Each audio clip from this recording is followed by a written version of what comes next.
Hello, world! I'm Chris Pirillo. And I'm happy about that. You're watching another live edition of the LockerGnome Daily Reporter, TLDR for short, your daily dose of not just the news, but answers that you can use. Like an answer to the question, Chris, how many times are you going to Periscope today? I've already done it once. I'm going to do it again this afternoon as I drive over for a wedding rehearsal, and that's going to be a lot of fun. I'm not exactly sure how it's going to play out yet. But I wrote the ceremony, and it is insanely nerdy because the people that I'm marrying are insanely nerdy. So it's going to be fun. But I'm going to be dressed up for the first time in my life. No, I've been dressed up before, but I've got a tuxedo that I will be donning, and I'm sure many photos and videos will be taken. I don't think the ceremony is going to be live streamed or anything like that. Today is Friday, which means that I'm live streaming again. Hello, here on YouTube. If you're watching on YouTube, maybe you're listening to the podcast. This is streamed live every weekday. Tons of bonuses await you. People, I'm not sure if they understand that you get everything, past and present, when you become one of the patrons. It's not just things that are live. Everything that I'm providing is more than just live. It's everything that I've done in the past, everything that I'll do in the future, so long as you're an active patron. Thank you to all my super nomies. I do appreciate that support. So, AMA today, and we start with the patron thread. Tony asks, and this is question number 41 for Tony. I even followed up with his question that he asked last week, because I said I'd take it offline. I didn't want to talk about my answer in public. I've already emailed him back because he emailed me today to remind me. Sometimes you got to do that. If you want me to see something or you want me to be reminded of something, sometimes email is the best channel. If you do not email and you need me to do something, you're lucky if I do it, because email is my channel for getting things done. Question number 41. Am I destined for Star Wars considering I was born on May 4th? Are you kidding? That's awesome! That's epic! May the 4th be with you. You know what? I'm going to make it a thing. I mean, okay, number one, yes, you are destined for Star Wars. Number two, I'm going to Star Wars Saturday. Anybody can participate. You go over to Twitter, maybe even Instagram, tweet something, post something Star Warsy, and then use the hashtag Star Wars Saturday. We got to get enough people participating to make it a thing, but I think it is possible. Speaking of Star Wars, I finally had a chance to read Star Wars issue number 004, and it's getting good. I mean, I thought it started off with a bang, but now you've got multiple storylines taking place at the same time, a variety of characters that you've already known and loved. You know what I would love to have in reading these comics is more, not just dialogue, but to hear the dialogue.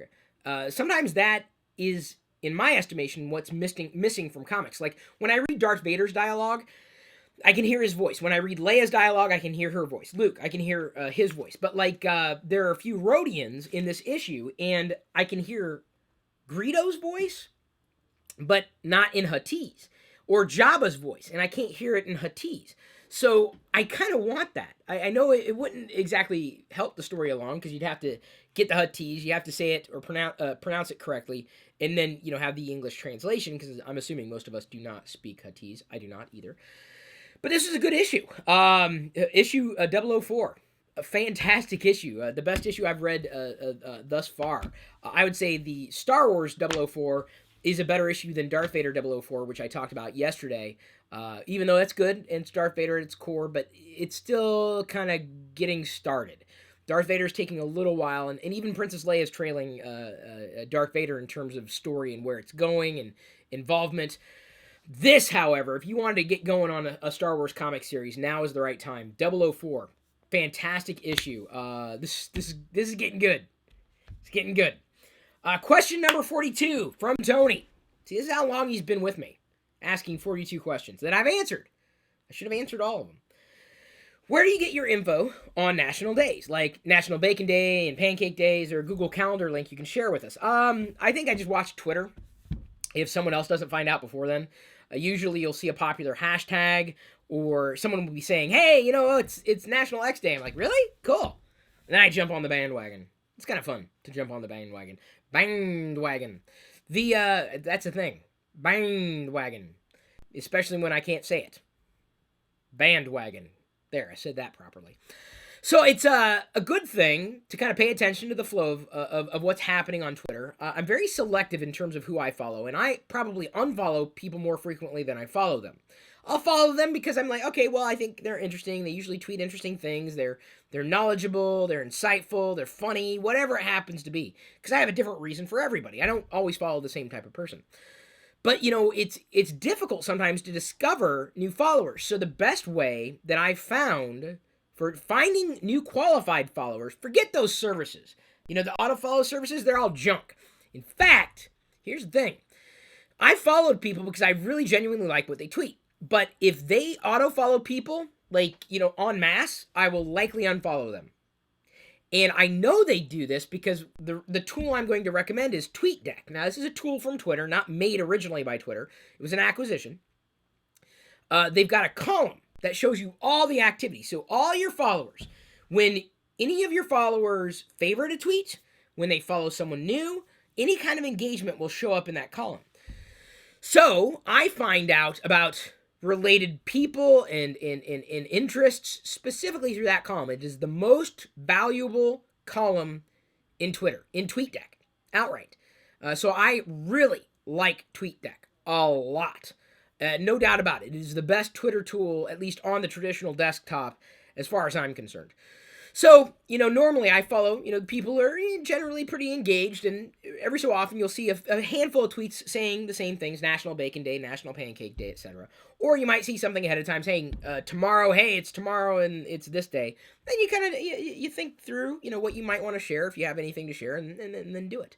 So, now speaking of, something that I wanted to bring up with everybody today is, and I know that you follow me on Twitter, and I know you follow me on Instagram, and I know you follow me on Facebook, so chances are you've already seen this, but I really want to call your attention because I'm trying something new, okay? Because you know me, and you know how much I love creative people, and you know how much I love fun things.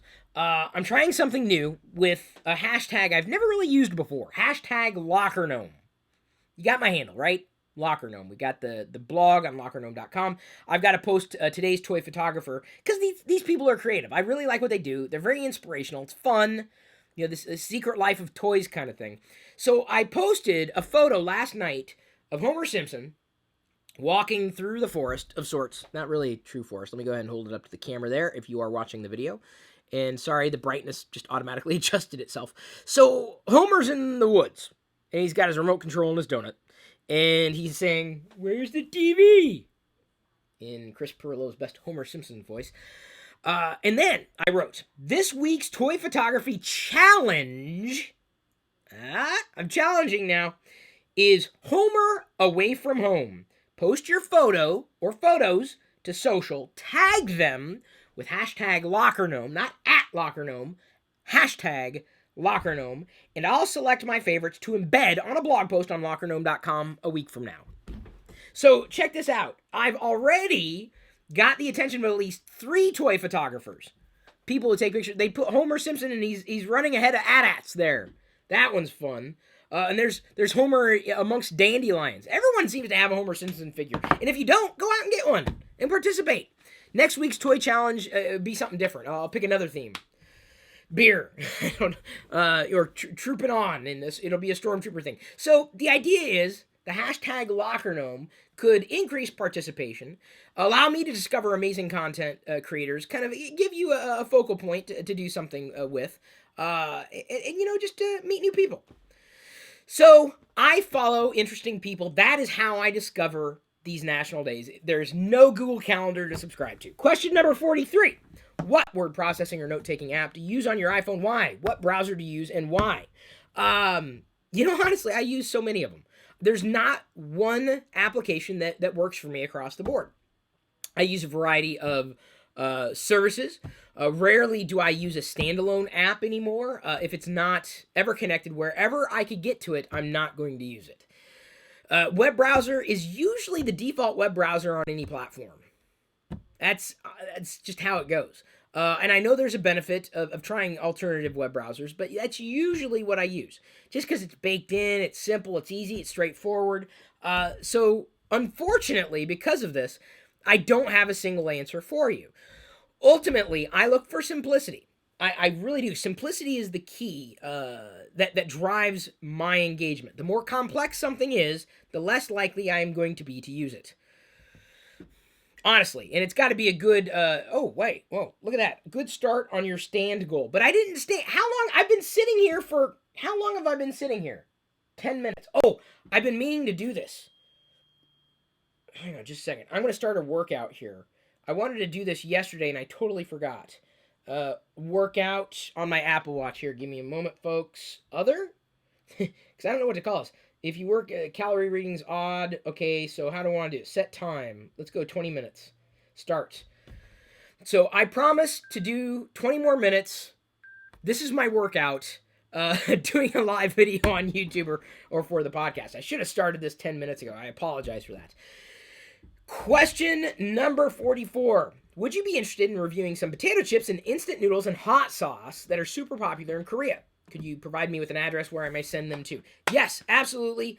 In fact, Liz responded. The address is in pretty much every one of the YouTube videos that we put out there, so check it out. I'm not going to repeat it because it's a little tedious. You can copy and paste. And, of course, Liz replied to you, Tony, on the Patreon page. Easy to do.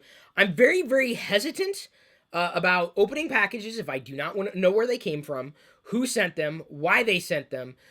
So I'm very, very careful about that. So in fact, there have been times in the past where a package will arrive and we don't know who sent it. We won't even open it. We won't even accept it. So I'm very careful about that. It's one of the reasons why a lot of what I might do is done through Amazon. Things I might accept would be through Amazon because you just never really know. And I take that kind of thing very seriously. So I know you'd be sending it. That's a good thing. Thank you, Tony. If you do, that's awesome. I would plan on doing a Korean food, an American tries Korean food video. Because apparently y'all kind of like that kind of thing. The Taco Bell trying a Doritos taco for the first time video did insanely well. Edamame hummus? Not so much. Doritos, yay. So I don't know if is it fast food? New fast food that you like to see happen? I've got to get clued in on new fast foods. I'm telling you, these are the things that I don't know when they happen. So I count on you to let me know, like, if Taco Bell or McDonald's or Burger King or Wendy's or Arby's or any one of these fast food chains, because I think, honestly, I'm not kidding. People are interested. They want to know, what does it taste like? What does Chris think? And I'm happy to do those types of videos. They're fun. And they're really simple to do. I'm happy to put my taste buds on the line. Knowing full well that hot sauce is not necessarily my favorite type of food. You know, I do like spiciness, but not my favorite. I'll be honest. I love awesome sauce. In fact, Kimberly Johns tweeted me this morning. She's another patron. Asking what she could try her awesome sauce on. Now, this is what I've termed, I gave it that label. It's Sriracha mayo. She got some, and she said, what should I put it on? I said, put all the things. It doesn't matter what you put it on. It's awesome. I call it awesome sauce because it's awesome. My recommendation for Sriracha mayo, try it with plain foods. Rice, maybe crackers, plain foods, because it is a great flavor. Then you start introducing it within a mix of things that you might try with mayo. A hot dog, a hamburger, a sandwich. This is really one of the most outstanding flavors I've had. I'm not a huge fan of Sriracha. I like mayo. I like creamy sauces. It's one of the best spicy creamy sauces I've ever had in my entire life. No doubt about it. No doubt about it. Awesome sauce is what I call it because it's like, yeah, it's awesome sauce. But it's Sriracha mayo. Tom Berman asks, is there a way to turn off the TLDR notifications and still get the LockerGnome deals? I find it impossible to find 30 minutes a day to watch video TLDRs. I'd much rather skim through emails. So, Tom, for that, you would probably just want to subscribe to the LockerGnome Deals newsletter. Head over to deals.lockergnome.com, subscribe to that newsletter, and you're good to go. That's all you need to do.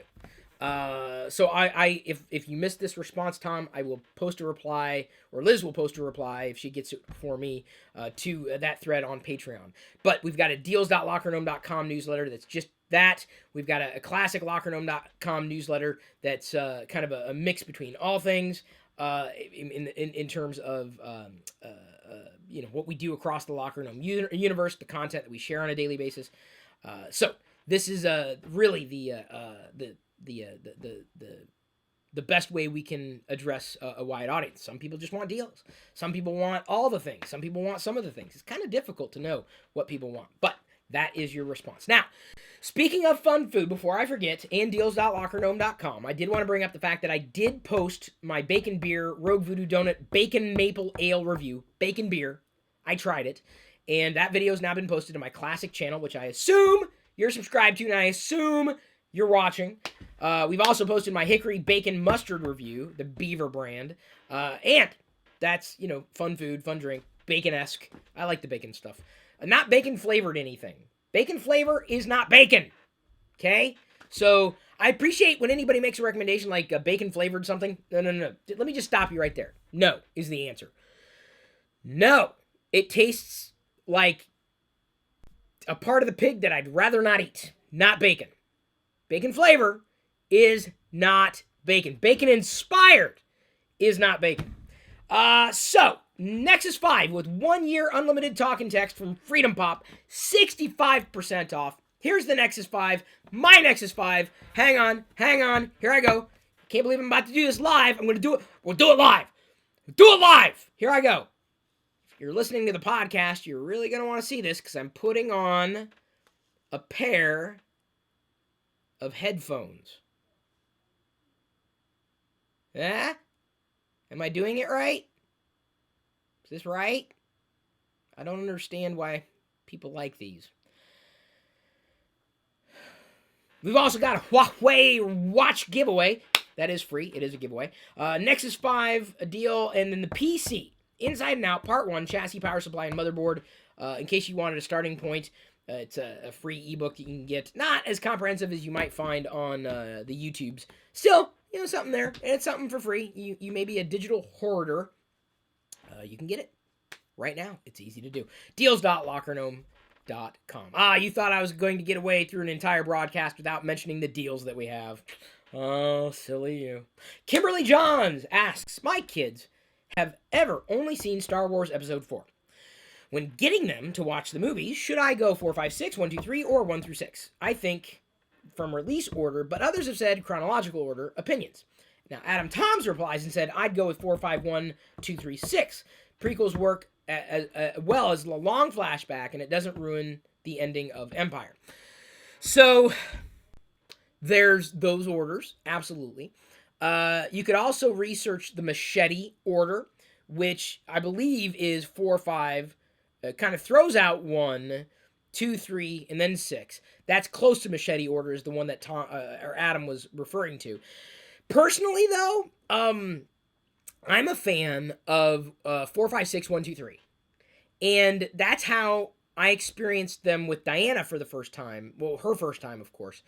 And we watched them, consecutively. 4 one night, 5 the next night, 6 the next night. So we did boom, boom, boom, boom, boom. In fact, those vlogs are still available in the classic channel.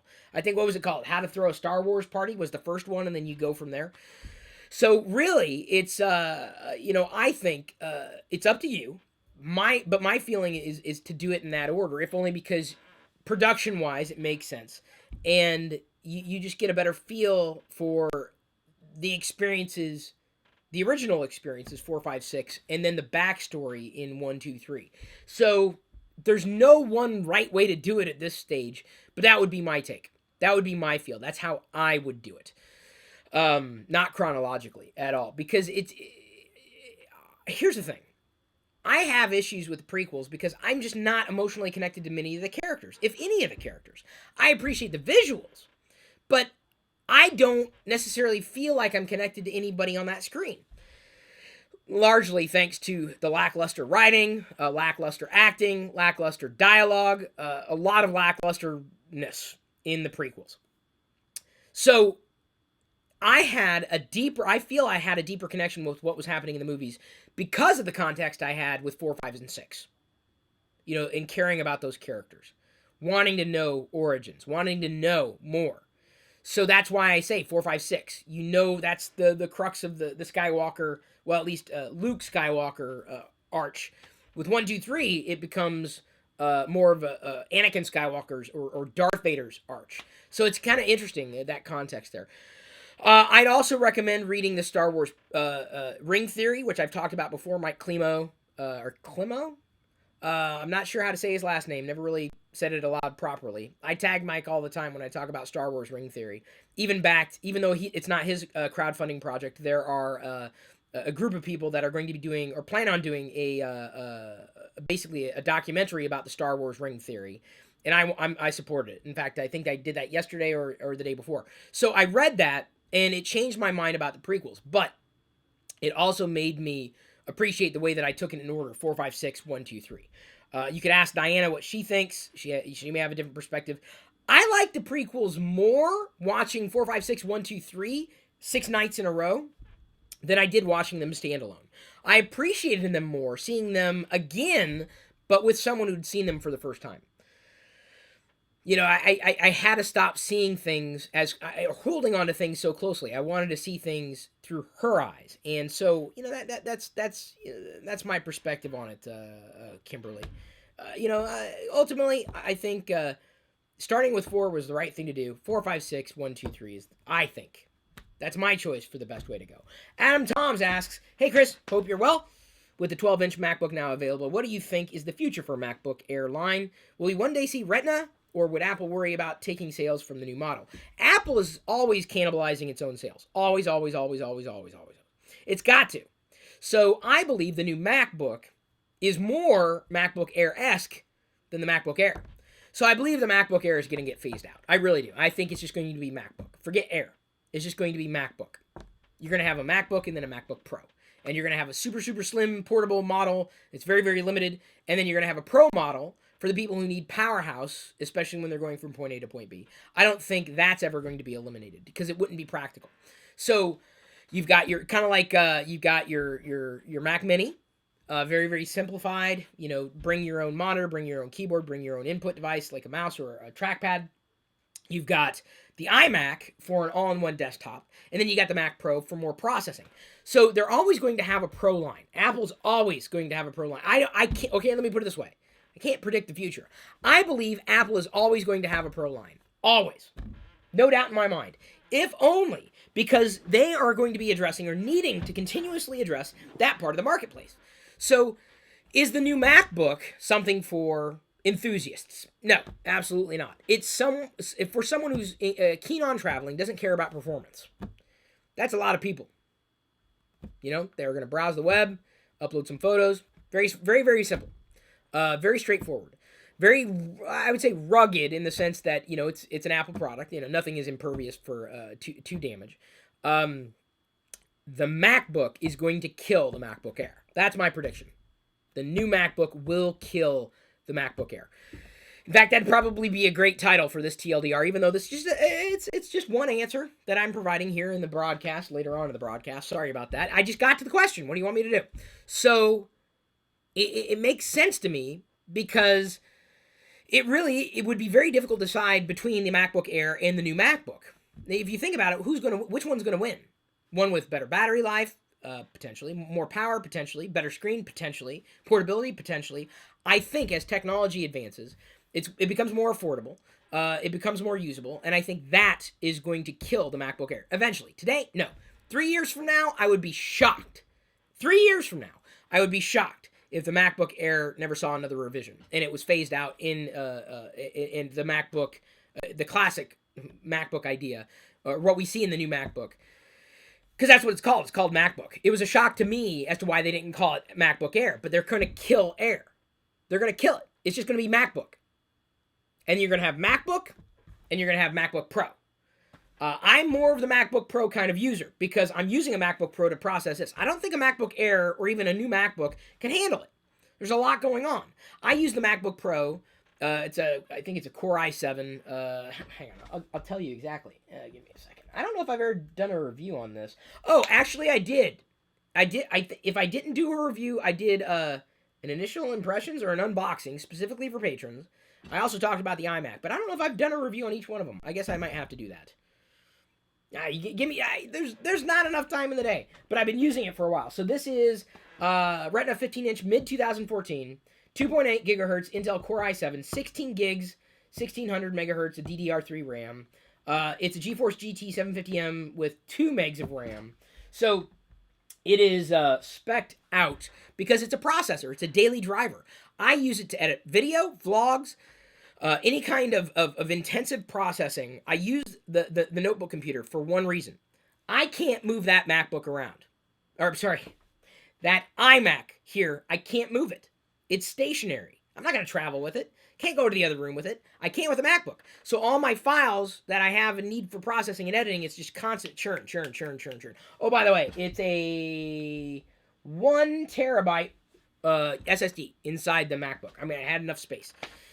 So, yeah, you know, I think the Pro line's always going to need to be there for people like me.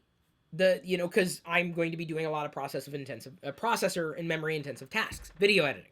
This is a big deal because Apple needs to sell hardware. Computers, I think, are going to, those desktop models, Pro line or desktop replacement models of laptops or notebooks are going to be around for a while, if only for the reasons I have explained. Some people need more than a web browser. Most people just need a web browser. But there's a certain part of the market that Apple can serve, and they want something more. So I believe that you're going to have eventually MacBook and MacBook Pro. The Air becomes the MacBook Pro, stays Pro. You're going to have iMac or the iMac line and a Mac Pro. So you got iMac for the workaday folks and then a Mac Pro for the people that really need a lot of power. Now, you might have asked why I wouldn't use the iMac with its power to process a lot of the video, because it could certainly handle it. Because, honestly, I relegate this one machine to that one task. That's what it does. I can easily travel with it. I can move around with it. That's not a problem. And you can't do that with the iMac. Though I love the screen. The screen's nice. So that's my take. Apple should not worry about taking sales away from the new model because they're throwing it out there. They can. Eventually, though, you may love the Air for everything it provides. Do you love the Air because of its name? No. Come on. I doubt it. If you did, well, you're just going to have to get used to the MacBook without the Air name. That's my guess. We will see if my prediction comes true. Of course, 3 years from now, y'all will forget that I said it. It's usually how it goes, It's kind of like when I came out and said, oh, Windows 8 is going to be horrible. No one's going to like it. And then everyone got mad at me. Okay, not everyone. A lot of people got mad at me. You fast forward to today, and the same people who got mad at me are like, well, well, of course Windows 8 was going to be horrible. I'm like, didn't you get mad at me for saying the same thing? See, there are two kinds of people in the world. People who aren't afraid to speak their mind, and the people who aren't afraid to tell you they always believe something when they didn't always believe it. Hey, I'll be the first one to eat crow. Remember the first iPhone video I ever did? Do you? If not, you should go watch it. It was man, I was angsty. I'm still angsty. But I was really angsty. I watch that now and go, Chris, what the hell? Really? This was... Man, you were stretching for content back then. Earl Green, a.k.a. patron Earl Green, says the iPhone will supposedly be able to soon offer or test your DNA for genetic disorders. According to the article that Earl linked to. Would you want to know this information, and would you trust the accuracy of your iPhone to provide it? So, I think it's not just the iPhone to gather, but also the watch, the Apple Watch, in conjunction with. So, I think in doing the research I've done, in the articles that have come out since the release of the Apple Watch, the heart monitor, because of the sensor that they use, is very accurate. Like 99 percentile accurate. The heart rate, it's monitoring my heart rate accurately. And that's something that really surprises me. So here's the heart rate right now. It's measuring the heart rate. This is accurate. According to measurements that researchers and experts have done. 96 beats per minute. So that's decent. It's not great, but it's decent. So, I mean, it would become a workout if my heart rate was, at like 100%. Or I'm sorry, not 100%. Don't want that. If it was 120 beats per minute, which I don't think I can do even doing a video. Even if it is a live video, and I'm excited and excitable about a variety of things. So knowing that Apple is key on keeping its sensors accurate tells me that anything Apple's going to pursue in health is going to be accurate first. It's not the feature, it's the implementation. How many times do I, and I'm not doing this to Earl, but in general, how many times do I have to remind people? It's not the feature, it's the implementation. I mean, if you got a smartwatch that was haphazard with its measurement of your heart rate, it wouldn't be useful. No one would, you couldn't trust it. It's been shown to be accurate. In fact, they've also got a sensor in here within the Apple Watch, first gen, that could very well provide your oxygen levels, your blood oxygen levels. But they just haven't turned it on for one reason or another. Maybe they're looking for compliance. Maybe they're looking for accuracy. Who knows? Could be a software update down the line. We don't know. So I fully expect the watch to be a health companion. Whether it's an Apple Watch or a smartwatch made by somebody else, so long as the sensors are accurate. That's key. It's got to be accurate. And that's something you got to remember. It's not the feature, it's the implementation. I don't know how many times I got to explain that to people. So what I want to know, and that's really, talking about the technology level. So if I knew I could trust it, within a certain, range of trustability, yeah, certainly I'd want to know. So in terms of DNA for genetic disorders, I'd be inclined to say yes, I'd be interested, if only because right now it's, well, we'll cross that bridge when we get there. And that's usually what it takes for when you're facing something like a genetic disorder. Would I want to know if I'm predisposed to Alzheimer's? Yes. If only so that I could better prepare for it and better prepare the people that I knew for it. Rather than, one day waking up and saying, "Hello, world, I don't know who I am." That would be a horrible way of starting a video. I thought it was funny for me to say that. I remember the "Hello, world," but I couldn't remember. "Hello, world, who the hell are you? What the hell are we doing here?" Someone asked me, iOS versus Android. What the hell does that mean? I don't know. Are these new Muppets? So, what's a Muppet? You know what? You want to prepare people for that kind of thing. So I would appreciate having the ability to know so that I could better prepare myself and make decisions and feel like something that I can't control, I could accommodate. So yes, I don't want to necessarily know how I die. I have a preference. In my sleep, thank you very much. The dream that never ends. But I know that, ultimately I am made up of all of these atoms, and this body has already in many ways not even made decisions. It's just built to do what it's going to do anyway.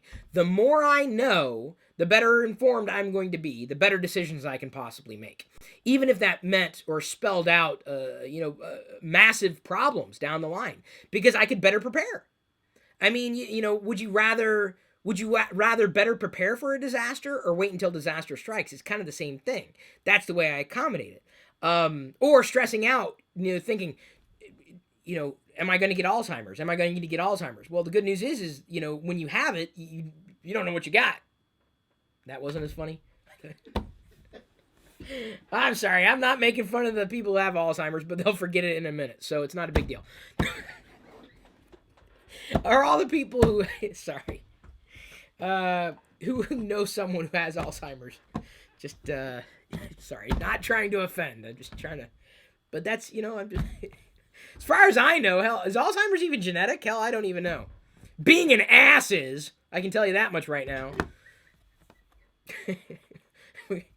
Am I an ass? Oh, 100% accuracy on that one. So thank you. I think we've got, thank you for asking the question there. Steve, he's got a question about Patreon. We may have to follow up. No, I'm sorry. It's about something I'm going to follow up with you privately, Steve, on the question you asked. I am going to wind down. We got to move into the patron hangout here, and I'm well over my 30 minutes of time. My heart rate. I'm done with the workout. I think I burned 107 calories in that 20 minutes. I burned more calories than walking around the block 3 times. Can you believe that? Just sitting here. It's crazy. Elapsed time, 23 minutes. I'm going to end it when the video ends. Thank you for tuning in. Thank you to all my patrons. There are genetic connections, yes. What, to being an ass or Alzheimer's, Liz? You gotta be specific when you message me like that. Will I be shaving too? Not today, on Sunday. Today's a rehearsal. Like, I don't think I may wear like a shirt or something. Pants. I don't know. What do you wear to a wedding rehearsal? I don't know. Blah, blah, blah, blah, blah, blah, blah. I don't know how I'm going. I think I want to print out the ceremony, though, because I want to have a backup. I want to try to read it electronically, and then I want to have a backup, just in case something happens. So I've got to figure out how to get that done. I need to get paper. We need to go out and get paper of some kind so I can get it printed onto. I got to find out their colors, not just fancy paper, but you get it printed and then print it out here in the colors of their ceremony, rather than white paper. On a scroll, it's going to be a long ceremony. I don't know if I have permission to record it either. I mean, I don't think I'm going to vlog it at the same time. But what I may end up doing, if they give me permission, I might recite clothes are not optional. Well, how do you know? They might be nudists. Is that genetic? Thank you for asking all the questions today. Monday will be another AMA. Thank you for tuning in. I do appreciate your support. I love you. I appreciate you. But at this point, I'm going to leave you to your own devices.